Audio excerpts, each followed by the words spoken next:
Bab 1210, 3 orang mengalahkanku. Tidak lama kemudian, Sander Ye dan Lin Lo Lin dibawa ke negara Pe oleh tetuaku. Di negara Pe, klan Pan adalah keluarga terkuat. Suku Pan tinggal di pegunungan yang tinggi. Di pegunungan ini terdapat sebuah kota kuno, dan kota ini merupakan kota pertama di negara Pe, kota Pan. Setelah Pak Tuaku membawa Sander Ye dan Lin Lo Lin ke rumah besar klan Pan, Lin Lo Lin melihat sekeliling dan sangat gembira. Baginya, kapan dia pernah melihat rumah besar yang begitu megah? Jelas ya bahwa tetuaku memiliki status yang sangat tinggi di klan Pan, dan orang-orang terus membungkuk kepadanya sepanjang perjalanan. Tetuaku membawa mereka berdua ke aula besar.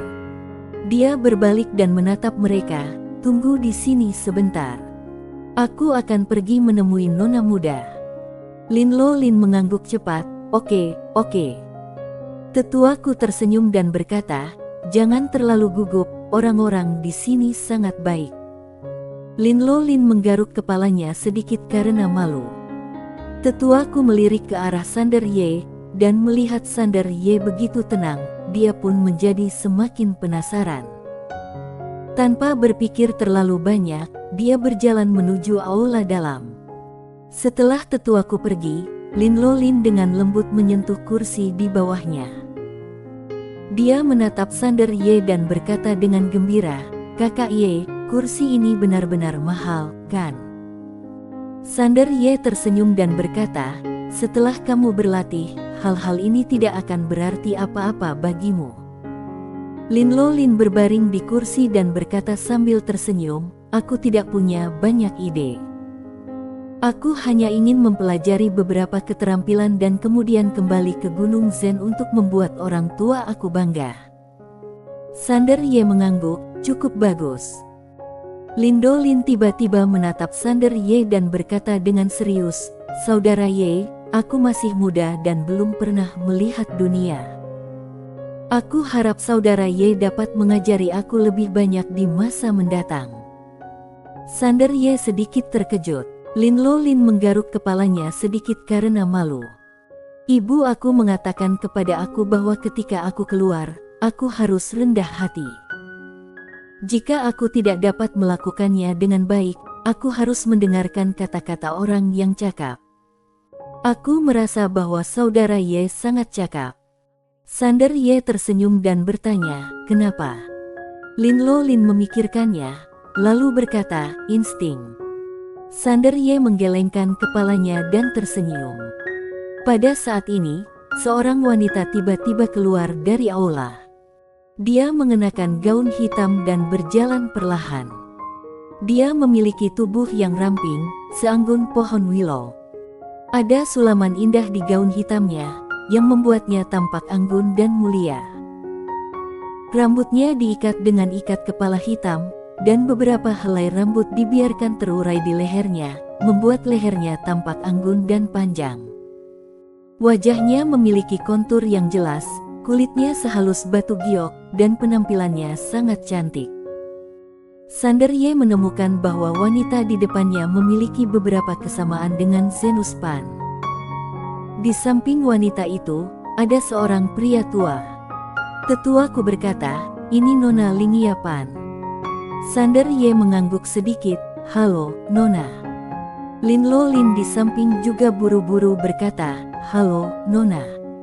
Lingia Pan melirik Sander Ye berdua, lalu tersenyum dan berkata, "Karena kalian sudah datang ke sini, anggaplah ini sebagai rumah kalian. Jika kalian butuh sesuatu, kalian dapat menemui tetuaku. Dia akan bertanggung jawab untuk membimbing kalian berdua dalam kultivasi mulai sekarang." Lin Lo Lin buru-buru berkata, "Oke." Lingia Pan mengangguk pelan dan berkata, "Dalam 2 hari ke depan, kalian harus membiasakan diri dengan negara Pe dan seluruh wilayah 9 negara. Jika kamu memiliki pertanyaan, Yaan, kamu dapat bertanya kepada tetuaku." Saat dia berbicara, dia tiba-tiba membuka telapak tangannya, dan 2 cincin penyimpanan perlahan melayang di depan Sander Ye dan Lin Li. Ini adalah hadiah kecil.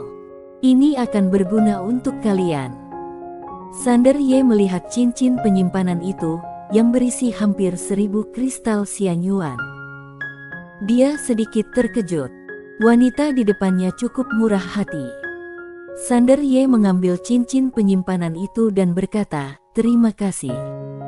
Lin Lolin juga segera mengambil cincin penyimpanan itu dan mengucapkan terima kasih. Ling Yapan melirik Sander Ye, "Kalian pergi saja. Seseorang akan membawa kalian ke tempat tinggal kalian." Sander Ye mengangguk, lalu pergi bersama Lin Lolin. Setelah melihat mereka berdua pergi, tetuaku bertanya, "Nona, bagaimana?" Ling Yapan berkata, "Keberuntungan 9 negara dari pria bernama Lin Lolin itu memang luar biasa. Begitu dia masuk, keberuntungan rumah besar kita benar-benar berubah bersamanya." Si tuaku mengangguk, untuk bisa merebut dia, ketua klan membayar harga yang sangat mahal. Dia berhenti sejenak lalu bertanya, "Bagaimana dengan anak laki-laki bernama Sander Ye?" Ling Yapan terdiam sejenak, lalu berkata, "Meskipun dia tidak memiliki keberuntungan seperti 9 negara, dia tenang dan kalem, dan memiliki sikap yang luar biasa. Dia bukan orang biasa, jadi dia harus dilatih dengan baik." Orang tua itu mengangguk, "Benar. Meskipun dia tidak menghabiskan banyak waktu bersama Sander Ye, kesannya terhadap Sander Ye sedikit berubah sekarang. Dia masih sangat muda, tetapi setelah memasuki rumah besar klan Pan, dia tidak rendah hati atau sombong saat melihat nona tertua, tetapi tenang dan kalem. Sikap seperti ini tidak dibuat-buat. Jika dibuat-buat, mustahil untuk menyembunyikannya dari dia dan Ling Yapan. Ini tidak mudah." Pada saat ini, Ling Yapan berkata, "Tetapi, Lin Lolin memiliki keberuntungan 9 negara, jadi dia dapat dilatih dengan fokus."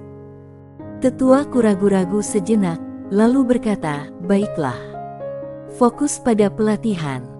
Itu berarti sumber daya yang diperoleh kedua orang itu harus berbeda." Setelah Sander Ye dan Lin Lolin meninggalkan aula, seorang wanita cantik muncul di hadapan mereka. Dia membungkuk sedikit kepada mereka dan berkata, "Tuan-tuan, ikuti aku." Setelah berkata demikian, dia berbalik dan pergi. Sander Ye dan Lin Lolin mengikuti wanita itu dan berjalan ke kejauhan. Sepanjang jalan, Lin Lolin terus melihat sekeliling. Melihat gedung-gedung mewah itu, dia terkejut. Tak lama kemudian, gadis cantik itu membawa Sander Ye dan Lin Lolin ke sebuah halaman mewah. Dia berbalik dan menatap mereka berdua, tersenyum dan berkata, "Dua tuanku, disinilah kalian bisa beristirahat. Namaku Yunara, dan aku akan menjadi pengurus rumah kalian mulai sekarang. Kalian bisa cari aku jika kalian membutuhkan sesuatu dalam kebutuhan hidup kalian." Sander Ye tersenyum dan berkata, "Terima kasih atas bantuanmu." Gadis cantik itu tersenyum dan berkata, "Kamu terlalu sopan, Tuan, itulah yang harus kami lakukan. Aku tidak akan mengganggu kamu lagi." Setelah berkata demikian, dia membungkuk sedikit dan berbalik untuk pergi. Setelah gadis cantik itu pergi, Lin Lolin berjalan ke halaman. Dia melihat sekeliling dan berkata dengan serius, "Kakak Ye, aku harus bekerja keras agar orang tuaku bisa tinggal di rumah yang bagus di masa depan." Sander Ye menatap Lin Lolin dan berkata sambil tersenyum, "Tentu." Setelah keduanya mengobrol sebentar, Sander Ye kembali ke kamarnya. Setelah kembali ke kamar, dia memasuki pagoda kecil. Dia datang ke tripod 9 negara dan melihatnya. Api di dalam tripod masih menyala. Sander Ye berkata, "Mari kita mengobrol." Tripod 9 negara bergetar sedikit, seolah sebagai respons.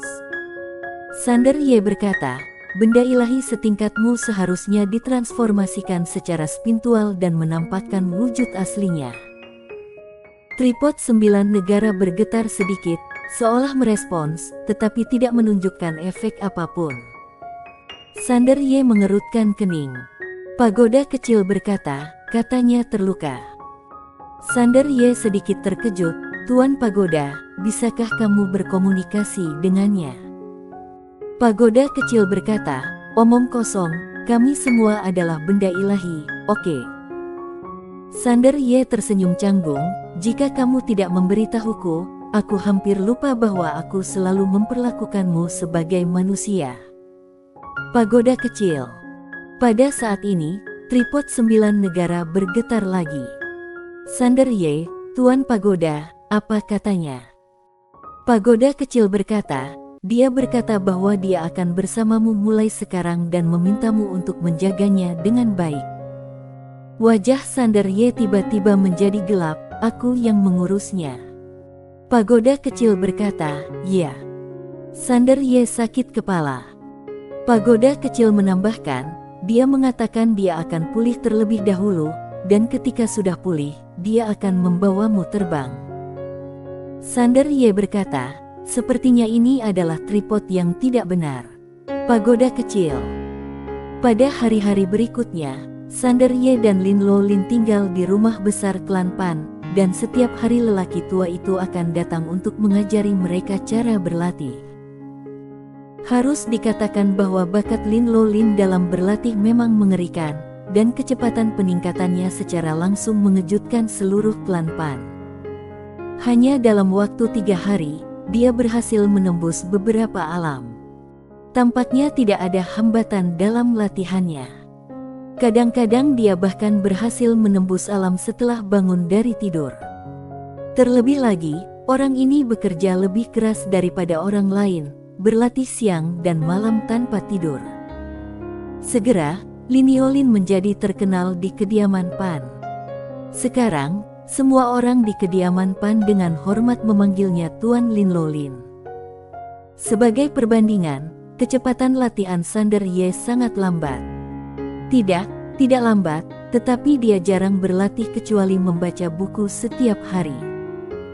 Oleh karena itu, tingkat kultivasinya tidak meningkat sama sekali. Dalam hal ini, orang-orang di Pan Mansion sudah memiliki beberapa keluhan tentang Sander Ye. Sander Ye tidak peduli dengan orang lain.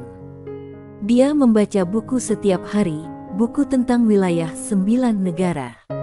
Dia ingin mengenal 9 negara lebih baik. Seperti yang dikatakan oleh pendeta Tao sebelumnya, dahulu kala, terdapat 9 negara di wilayah 9 negara, dan peradaban masing-masing dari 9 negara ini sangatlah kuat. Tetapi kemudian, negara-negara lainnya berangsur-angsur mengalami kemunduran, sehingga hanya tersisa 3 negara di wilayah 9 negara, yaitu negara P, negara S, dan benua Wuta. Di antara mereka, yang paling kuat adalah negara S. Sander Ye mengetahui bahwa Yanet Zuo berasal dari negara S karena penguasa negara S bernama Zuo. Selain itu, dia juga menemukan bahwa hubungan antara negara P dan benua Wuta sangat buruk, dan kedua negara memiliki perseteruan hidup dan mati. Sander Ye tidak terlalu tertarik dengan perseteruan antara kedua negara. Dia sangat tertarik dengan tentara bayaran yang berkeliaran di wilayah 9 negara. Tentara bayaran peringkat pertama adalah kelompok tentara bayaran bandit. Pemimpin mereka tampaknya bernama Bandit. Mereka dulunya sangat kuat di 9 negara dan hampir dapat bersaing dengan 3 negara besar. Tetapi kemudian karena beberapa alasan yang tidak diketahui, pemimpin kelompok tentara bayaran bandit menghilang. Akibatnya, kelompok tentara bayaran bandit mulai melemah, dan kelompok tentara bayaran Dewa Budo peringkat kedua memanfaatkan situasi untuk bangkit. Sekarang kelompok tentara bayaran Dewa Budo berada di peringkat pertama.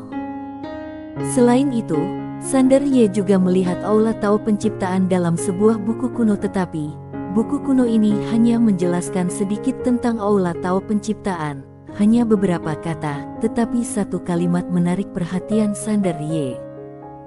Dewa Kaisar Pencipta, pendiri ranah. Sander Ye menatap kalimat itu dan terdiam cukup lama. Dia tidak menyangka bahwa sistem ranah 9 negara sebenarnya diciptakan oleh Kaisar Dewa Pencipta. Konyol. Sander Ye menutup buku kuno itu. Dia tahu bahwa dia harus memulihkan kultivasinya sesegera mungkin.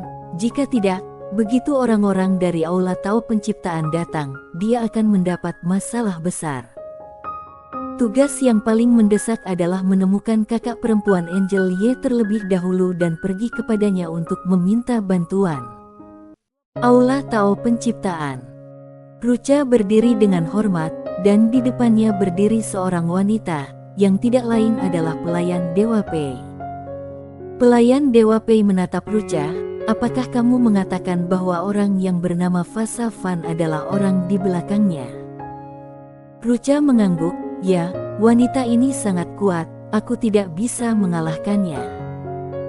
Pelayan Dewa Pei bertanya, apakah kamu pernah bertemu dengan wanita yang memakai bergaun polos? Rucha ragu sejenak, lalu mengangguk, ya. Pelayan Dewa Pei menatap Rucha, seberapa kuat dia? Rucha berkata dengan suara yang dalam, aku bertarung dengannya selama beberapa ronde, dan akhirnya kakek dan ayah Ye Sander Ye juga datang. Ada 3 orang yang melawanku, dan pada akhirnya aku kalah. Bersambung.